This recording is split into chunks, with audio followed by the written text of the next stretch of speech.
تو شیخ محترم یہاں بھی شر پسند عناصر شر پسندی سے جو ہے وہ باز نہیں آتے، شر پھیلانے سے باز نہیں آتے. لو جی، سیدنا عثمان ذی النورین رضی اللہ تعالیٰ عنہ کو شہید کرنے میں معاذ اللہ صحابہ اکرام کا ہاتھ تھا. جی یہ بھی کہا جاتا ہے، لیکن یعنی کہ آخری دم تک نہیں چھوڑا. اس میں کوئی حقیقت نہیں ہے، بلکہ صحابہ کرام رضوان اللہ علیہم اجمعین ان کا دفاع کرنے والوں میں پیش تھے. جی پہلی بات تو یہ ہے کہ یہ لوگ جنہوں نے جناب عثمان بن عفان کو شہید کیا یہ کب آئے تھے؟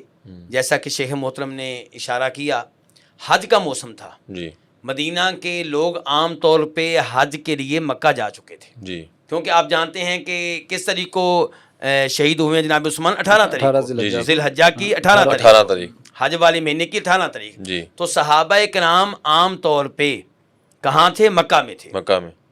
دوسرے نمبر پہ کہاں تھے؟ جہاد کے لیے، جیسا کہ شیخ صاحب نے کہا ہے.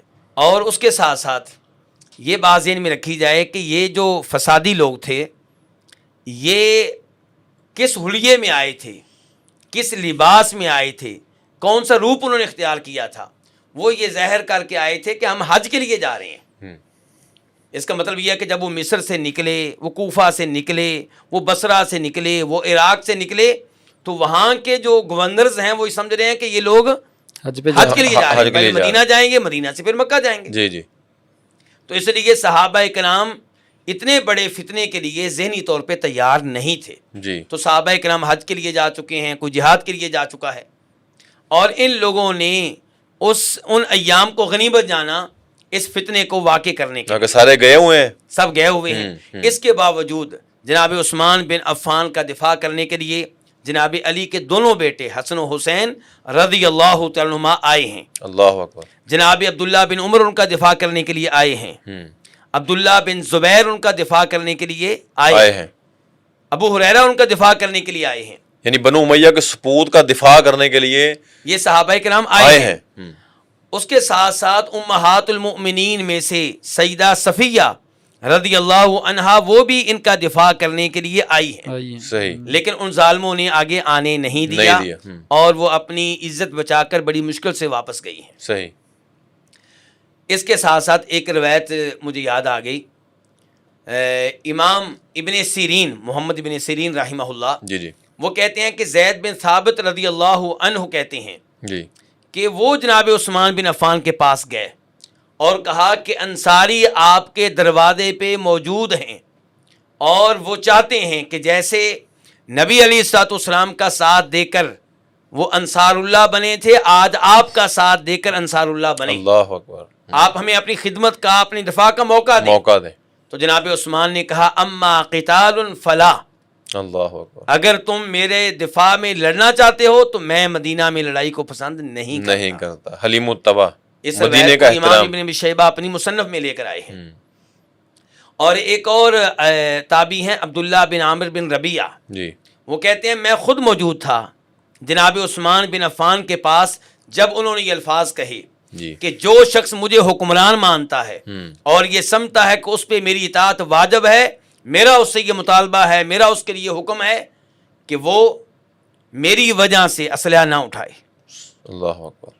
یعنی کہ یہ جناب عثمان بن عفان خود صحابہ کرام کو منع کر رہے ہیں. جی جی جی. ورنہ صحابہ کرام ان کو قتل کرنے کے لیے نہیں، نعوذ باللہ، ان کو زخمی کرنے کے لیے نہیں، انہیں اقتدار سے ہٹانے کے لیے نہیں، بلکہ ان کا دفاع کرنے کے لیے، جان دینے کے لیے. اب یہاں بھی وہی بات کہ جو چیز ایک فضیلت ہے اب صحابہ کے دفاع کے لیے، جی اس کو بھی بالکل صحابہ کرام ان کا دفاع کر رہے ہیں، اور اس سے صحابہ کرام کی شان بھی معلوم ہوتی ہے اور جناب عثمان کی شان بھی، کہ یہ ایسی عظیم شخصیت ہیں جن کے لیے صحابہ کرام اپنی جانیں نچھاور کرنے کے لیے تیار ہیں.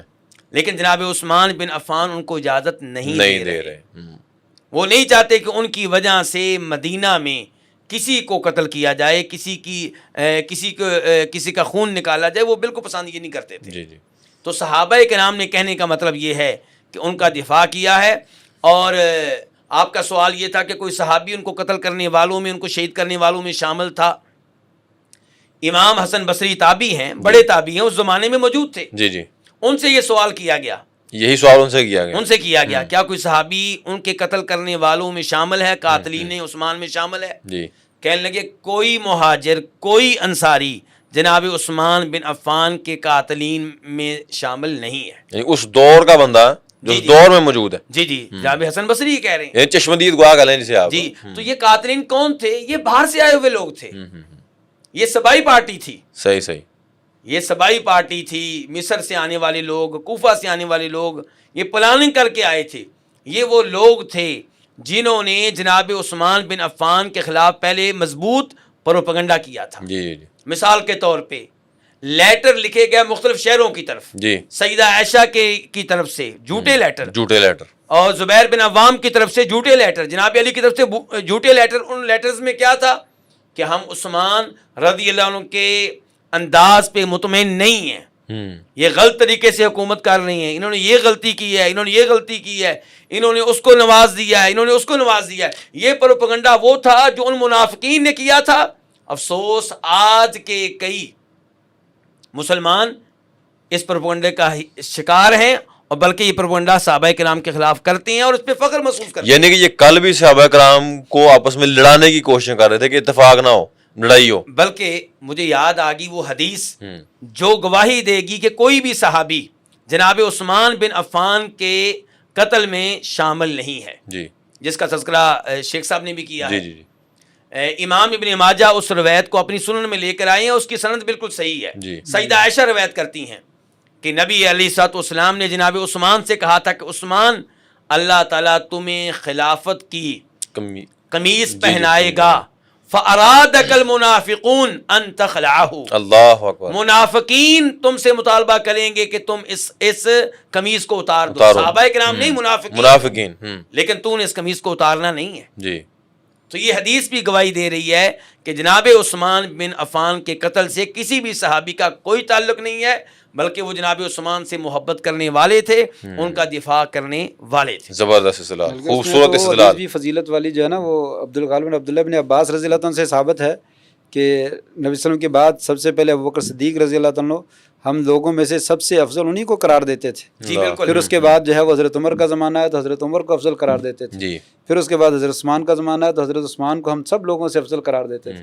اس کے بعد جو ہے ہم لوگوں نے فضیلت کو جو ہے وہ ترک کر دیا، لوگوں کو آپس میں کسی کے بخاری کی روایت ہے عبداللہ بن عمر رضی اللہ عنہ. تو کیسے تصور کیا جا سکتا ہے کہ صحابہ کرام جس کو کائنات میں سب سے افضل اپنے زمانے میں قرار دے رہے ہیں ابوبکر اور عمر کے بعد جو ہے اس کے قتل میں شریک ہوں یا اس کی سازش میں شریک ہوں، یہ سوچا بھی نہیں جا سکتا ہے اور اس کا تصور بھی نہیں کیا جا سکتا. یعنی کہ وہ صحابہ جو نبی صلی اللہ علیہ وسلم کے وجود سے ٹپکنے والے وضو کے جو قطرات ہیں ان سے بھی محبت کرتے ہیں، ان کے بارے میں کیسے یہ سوچا جا سکتا ہے کہ وہ اس شخص کے خلاف نکلیں گے یا انہیں نعوذ باللہ خون میں نہلائیں گے کہ جن کے گھر میں نبی صلی اللہ علیہ وسلم کی 2 بیٹیاں تھیں. زبردست. بارک اللہ. آپ مجموعی طور پہ کہہ سکتے ہیں کہ جناب عثمان کی شہادت کے جو اسباب ہیں، نمبر 1 وہی کہ حج کا موسم تھا. جی. سینئر صحابہ کرام مدینہ میں موجود نہیں تھے. جی. نمبر 2 وہ جہاد میں شریک تھے. جی. نمبر 3 جو کچھ صحابہ کرام موجود تھے ان کی تعداد ان فسادیوں کے مقابلے میں بہت کم تھی. تھوڑی تھی، کیونکہ جو بتایا گیا ہے 2000 مصر سے آئے، 2000 کوفہ سے آئے، 2000 بصرہ سے آئے، 6000 اور اتنے لوگ اس موسم میں، حج کے موسم میں مدینہ منورہ میں موجود نہیں تھے. اور جو تھے وہ بھی جناب عثمان کا دفاع کرنے کے لیے تیار تھے، لیکن جناب عثمان نہیں چاہتے تھے کہ ان کی وجہ سے کوئی بھی صحابی قتل ہو، شہید ہو.